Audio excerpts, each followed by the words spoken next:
ৰাজ্য চৰকাৰৰ শিক্ষা বিভাগে প্ৰাথমিক শিক্ষাৰ শিক্ষক-শিক্ষয়িত্ৰীসকলৰ চূড়ান্ত ফলাফল ঘোষণা কৰিব।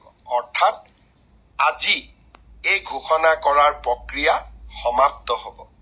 9 তাৰিখে, আকৌ এবাৰ মই কৈছো যে 9 তাৰিখে আমি প্ৰাথমিক বিদ্যালয়ৰ শিক্ষক-শিক্ষয়িত্ৰীসকলক নিয়োগ পত্ৰ প্ৰদান কৰিম।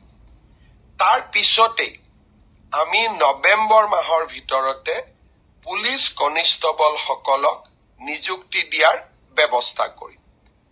পুলিচ কনিষ্টবলসকলক নিযুক্তি দিয়াৰ পিছদিনাখনেই আমি অন্তত আৰু 4,000 আৰক্ষী পদৰ বাবে আবেদন পত্ৰও আহ্বান কৰিম।